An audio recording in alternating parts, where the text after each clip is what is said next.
उत्तरी इजराइल पिछले कई महीनों से जल रहा है। ऐसा कोई कोना नहीं बचा है जहां लेबनान से आई मिसाइल या रॉकेट ने तबाही न मचाई हो। हिजबुल्लाह लड़ाकों के भीषण हमलों से इजराइल का उत्तरी मोर्चे में हालात जस के तस बने हुए हैं। दक्षिणी लेबनान में इजरायली सेना की चढ़ाई के बावजूद हिजबुल्लाह लड़ाके मुस्तैदी से तैनात हैं। आए दिन एक से बढ़कर एक हमलों के चलते इजरायली सीमा में टेंशन बरकरार है।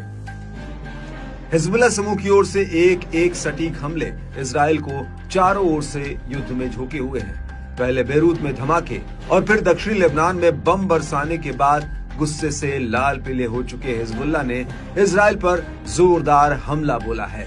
इस दौरान लेबनानी प्रतिरोध ने कई स्थानों पर इजरायली सैनिक ठिकानों और उपकरणों को निशाना बनाने का खुलासा किया।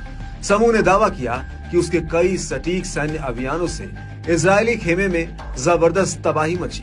इजरायली बलों को काफी नुकसान पहुंचा। चामा किले के पास में हिजबुल्लाह के लड़ाकों ने गाइडेड मिसाइल से इजरायली मरकवा टैंक को एक झटके में भून डाला। समूह ने अंदेशा जताया कि इसमें कई जवानों की मौजूदगी के चलते हताहतों की संख्या बढ़ सकती है। इसके अलावा लड़ाकों ने अल खियाम डिटेंशन सेंटर के पास एक और मरकवा टैंक पर भी गाइडेड मिसाइल से हमला किया, जिससे उसमें सवार कई जवानों के मारे जाने की खबर है। हिजबुल्लाह ने कफर किला शहर के बाहरी इलाके के पास ताल नहास में भी हमले किए, जहां लड़ाकों ने रॉकेट फायर और तोपखाने के गोले दोनों का इस्तेमाल किया। डेर मिमास में भी इजरायली बलों को दो अलग अलग अभियानों में हिजबुल्लाह के रॉकेट फायर का सामना करना पड़ा। लड़ाकों ने किरियत शिमोना, जारिट और रामोट नफ्ताली जैसी बस्तियों पर भी रॉकेट बैराज से हमला किया। हिजबुल्लाह की ओर से शेयर किए गए ताजा सैटेलाइट वीडियो में इजरायली इलाकों को देखा जा सकता है। दावा है कि हिजबुल्लाह ने अपने एडवांस ड्रोन्स की मदद से पहले ही इजरायली ठिकानों की मैपिंग कर ली थी। इसका फायदा लड़ाके अब हमला करके उठा रहे हैं। इससे इजराइल को होने वाला नुकसान बड़े पैमाने पर हो रहा है। इजरायली इलाकों की सैटेलाइट तस्वीरें हासिल कर लड़ाके सटीक निशाना साधने का दावा कर रहे हैं। वहीं लड़ाकों के भीषण हमले इजरायली एयर डिफेंस सिस्टम को बाईपास करने में भी सफल हो रहे हैं। इस कड़ी में हिजबुल्लाह ने हाइफा में स्टेला मैरिस नेवल बेस और हाइफा तकनीकी बेस पर दो अलग अलग रॉकेट से हमले किए। उत्तरी अक्का में गोलानी ब्रिगेड कमांड के मुख्यालय शागा सैन्य अड्डे को भी शिकार बनाया गया।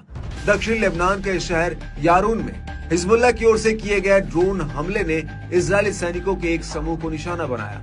समूह ने उच्च स्तरीय रॉकेटों से कब्जे वाले सीरियाई गोलान में रणनीतिक इजरायली मिलिट्री साइटों पर हमला किया। इससे हबोशिट साइट, एक प्रमुख सैन्य मुख्यालय और माउंट हरमोन पर एक खुफिया केंद्र शामिल है। हिजबुल्लाह ने हमलों की सीरीज पर बताया कि डेर मिमास जंक्शन पर इजरायली सैनिकों के एक समूह ने दो बार रॉकेटों की बौछार से निशाना बनाया। लड़ाकों ने शोमेरा बस्ती में इजरायली सैनिकों के एक समूह को रॉकेटों से शिकार बनाया। लड़ाकों ने सफद शहर पर भी अंधाधुंध रॉकेटों की बरसात की। प्रतिरोध ने रामोट नफ्ताली बस्ती पर भी भीषण रॉकेटों से बमबारी की। समूह ने बताया कि लड़ाकों ने उचित हथियारों का इस्तेमाल कर सैदा शहर के ऊपर एक इजरायली युद्धक विमान को पीछे हटने के लिए मजबूर किया। लड़ाकों ने कब्जे वाले सीरियाई गोलान क्षेत्र में हबोशिट स्थल को रॉकेटों की बौछार से निशाना बनाया।